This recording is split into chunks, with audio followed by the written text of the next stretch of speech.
Welcome to the Pokebattler Raids tutorial. We're at pokebattler.com/raids. Our raid guides allow you to see which Pokemon will work best against different raid bosses, helping you maximize your damage, get more balls, save time and potions, solo better, and more. You can see here we have every boss listed, the legendaries that are available right now, and then we have everything else organized by tier.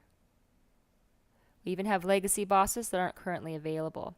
You can click on any of these to see who the best counters are, or you can go to custom and click your raid boss from there, which is what we're going to do, and we're going to check out Raikyu's best counters. Now I'm going to switch to by level. Normally you want to be using my Polka Box, which gives you custom results based on the Pokemon that you actually own, and obviously that's normally preferable, but for the sake of this tutorial we're going to look at generic counters. As we can see right now we're at level 30. And the number one counter here is this Rhydon, and so we're going to click on him to find out more information. We're going to see here there are 6 of the same identical Rhydon, same CP, level 30, perfect IVs in a row, same moveset. So our results are made using just one Pokemon 6 times in a row, and then extrapolating out to determine how many of that one Pokemon die before the boss is beaten, and how much total time it would take to do that. For example, if the first counter in this Raikou guide is this Rhydon, your results are based on that same Rhydon being in all 6 slots of the raid with no other players involved, just your 6 Rhydon one after the other. Obviously, this isn't a realistic scenario for a raid. We use this formula as a way to compare different Pokemon as counters, not as a method for predicting how gameplay will actually go, like in our battle simulator. Now let's break down each stat. Let's go back here and look at our first stat, which is the skull icon. That refers to the number of times that Pokemon will die against that boss until that boss is beaten, assuming you had an unlimited amount of time. So if you have a Rhydon against a Raikou with 24 or 25 skulls on it, like you see here, that means it will take 25 of that identical Rhydon to beat that boss, with the 26th killing the boss. Now let's click on him and look at these other stats. Power, this is a big one. The power is the percentage of damage done to a raid boss's health by 6 of that exact Pokemon in a row within the number of seconds possible for that raid. 300 seconds for tier 5, like in this case, 180 seconds for tier 4, etc. So if the power is 24.2%, that means after 6 of that one Pokemon attack and die, that boss will have a little over 75% of its health left. If the power is over 100%, that means that boss has died at least once. So for example, if power is 250%, that boss has died 2.5 times during the 6 times that Pokemon attack within the raid time. Obviously, again, not a realistic scenario, it just gives you an idea of how powerful those counters are against that boss. Since we see the top power here is 24.2%, that's less than a quarter of Raikou's health, so it would take you 5 groups of your identical Rhydon armies with these levels, IVs, and movesets to take down that Raikou within the 300-second time limit. So obviously, this tells you that Raikou is not a soloable boss, which everybody already knows. Okay, now let's look at time to win. Time to win is the amount of time it takes one Pokemon cloned 6 times in a raid, fighting, dying, then being reborn until it defeats the raid boss. So if a Rhydon takes 1,003.5 seconds to beat a Raikou, that means your infinite number of 6 groups of Rhydon took a total of 103.5 seconds. If you look at the combat time, though, that's how long it actually would take those 6 Rhydon to die within your 300-second time limit. We see here that Rhydon only lasts 243 seconds. They die well before the 300-second mark. So we hear all 6 guys here have lost all their health with, a fair amount of seconds to go before the raid battle is over without rejoining. Obviously, you would probably rejoin normally. Win percentage, as we see here, ranks by the percentage of chance to win. If the boss is soloable at all, you'll get something above 1%. If he's not, like in this case, you'll get 0. So for tier 4 and tier 5, we pretty much, every single thing says 0%. Okay, now let's look at one of the most important stats, the overall stat. The overall rating gives the Pokebattler recommendation for the current analysis. This rating weighs various components differently based on the empirical analysis of many different situations. In general, the formulas are weighted such that you should win the battle. In the case of raids, get 2 or 3 extra bonus balls without rejoining. Let's look at the actual equations for those.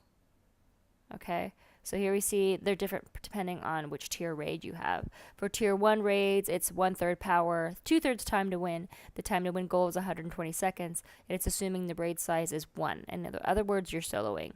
Tier 2 raids, same equation, time to win is 180, still solo. Tier 3, same equation again, time to win is 180 still, but now we're assuming that it's 2 players in this raid, not just 1, even though some tier 3 raids are soloable, technically speaking. Tier 4 raids is the same equation again, time to win goal 180, raid size 6. And then tier 5, we actually changed the equation to look at half power, half time to win goal 300 seconds, and the raid size is 8.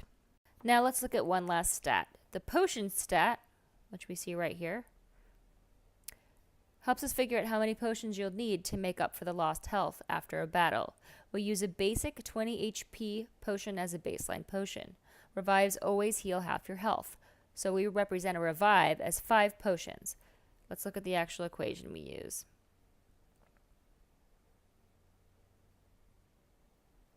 Deaths multiplied by 5 plus the attacker's HP divided by 2 divided by 20 plus the last attacker's damage taken divided by 20. So remember that the 5, it represents the revives, right? So then we divide by 2 because the revive has already healed half the health. And then we divide by 20 to represent the 20 HP basic potion. And then this is in case one of your guys does not actually die at the end, to figure out how much HP you need to heal him. And then you multiply this whole thing by deaths to get an actual accurate number of how much potions you need and revives. So if you want to know how many actual potions you need versus just revives, you can do a little math here. So for example, if the results are 50 and there were 4 deaths, you know you need 4 revives. So 4 times 5 is 20. So out of the 50, 20 of that just represents revives, and then 30 of that is how many actual basic potions you need to revive your Pokemon.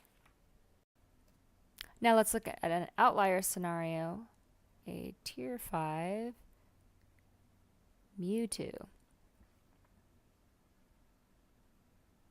Alright, now we're going to look at a specific moveset here. And we're going to see that the number 4 counter suggested is a Blissey. And I know this is Pokemon Go heresy to say that a Blissey is a good counter, but the simulator does not lie. And if we analyze here, we can see that actually, amazingly, only 4 Blissey will die during the 300 seconds against a Mewtwo, which is pretty unusual because Mewtwo is a super strong character, very high DPS. But because Blissey is so tanky, he's actually able to survive the battle without all 6 of them dying, which makes him a pretty good counter against Mewtwo. Now, he's lower DPS, so you probably don't want all 6 of your counters against a Mewtwo to be a Blissey. But this does make a good argument for having, 1 or 2 Blisseys as part of your raid group against a Mewtwo because he is so tanky, and he'll actually survive long enough to dole out some decent DPS against Mewtwo. Now let's go back and look at some of our other sorting options. So we have here is level and attack strategy. This level sorting option lets you choose what level you want to do. We're soon going to start cutting these down to every 5 levels, not every single level or every single level and a half level, because we only do Monte Carlo sims on every 5 levels. So make sure you're doing an integer of 5 here because you're going to get more accurate results. So try to choose a level that's closest to what your top counters levels are at, not just what your Pokemon Go trainer level is at, to give you a best idea of who your counters levels should be. Unless, of course, you're using my Polka Box, in which case just use my Polka Box. You don't have to worry about that. For attack strategies, you can see all the different kinds here. Pokebattle offers many different attack strategies depending on your playing style. The most popular for raid battles is no dodging, as dodging tends to make the clock run out too fast, and between all the bugs and legs, it just doesn't seem to work anyway. So let's define what every single dodge strategy means. No dodging, number 1 here. You use your fast attacks as quickly as possible until you can unleash your charge attack. It's a pretty simple one. Only fast moves, you use only fast moves as quickly as possible. No charge moves, that's a different strategy. I'm not sure why you would do that, but, to each their own.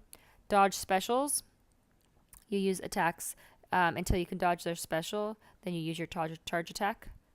Dodge specials pro use fast and charge moves as soon as you can, but then you end up dodging their charge attack. Dodge all pro, you use fast and charge attacks in between dodging all of their moves.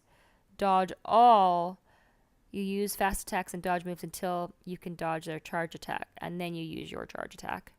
And then dodge all weave. This one is extra fancy here.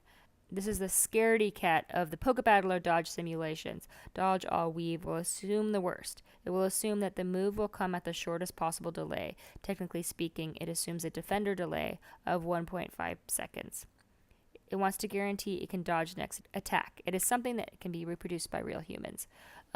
So whereas these, are more sort of a best case scenario. Yes, if you're a robot, you can always pull these off. The dodge all weave is trying to simulate more of a human scenario. Now let's talk about grouped versus single. This is that thing right here. So different movesets can make a big difference against bosses. Pokebattler offers two different sort options, grouped and single. The two options are designed to have people click between the two quickly and easily to compare and contrast. Grouped shows just one type of each Pokemon, like we have here. One Tyranitar, one Mewtwo, and then their top moveset. Like for him is Bite Crunch. Mewtwo is Psycho Cut Shadow Ball. If I click on Tyranitar, I can see he has his other movesets here, but I don't know how they compare to any other Pokemon. I just know how they compare to the other Tyranitar movesets. It doesn't give me an idea of who the best top counters truly are. Whereas if I hit single up here, then I see who really lines up compared to the other Pokemon based on moveset. So number one is still him, but then it's Mewtwo, and then Tyranitar, then Mewtwo, then Tyranitar, then Tyranitar, then Snorlax, right? And so some of those Tyranitar are so sucky they don't even make it in the top 24. And really only two Mewtwo, both with Psychic and Ghost moves, are the only two decent Mewtwo. So a Mewtwo with totally different movesets isn't even worth considering in this particular raid battle. Grouped gives you an idea of just who the top guys are from a quick glance. But single gives you an idea of who really are the best Pokemon based on their vastly different movesets. Now let's talk about my Polka Box. Assuming you have a Polka Box account, which you definitely should, we offer a free account up to 50 Pokemon in your Polka Box for all users. And then you can support our Patreon if you want to open up more slots than 50. And it gives you an exact results based on which Pokemon you actually personally own versus just who the best counters are in general. So it's obviously much more accurate, a much more custom experience. Now let's talk about moveset. Our automatic settling is unknown. Most of the time when you're entering a raid, you don't know what the boss's moveset are, of course. However, for the best results, you may want to know what the boss's moveset is to get more specific counters. So, figuring out what a boss's moveset is. And say, like we have here with Mewtwo, he has some pretty big differences. He has some double psychics, or he could have ghost, he could have fighting. It's going to make a difference when you're fighting him. To get the best counter guide, you want to figure out their moveset, so you can try doing a dry run by entering the raid just to see what the moveset the boss has, losing on purpose, using Pokebattler to find the best custom results, and then rejoining the battle. You can still use the same raid pass. But if you could also just join the battle using the unknown counters, hope for the best. If you win, great, but if you lose, hopefully you've paid attention to what the movesets are, and you can rejoin with more accurate counters after, again, going back to Pokebattler.com. How much of a difference does the moveset make? It just depends. Like Entei, for example, he's all fire, right? He doesn't have a huge difference. So like if we check out Entei here,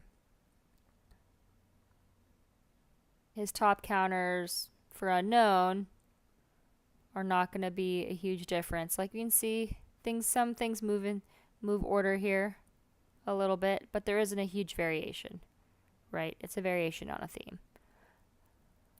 But for somebody like Lugia, who has some vastly different movesets,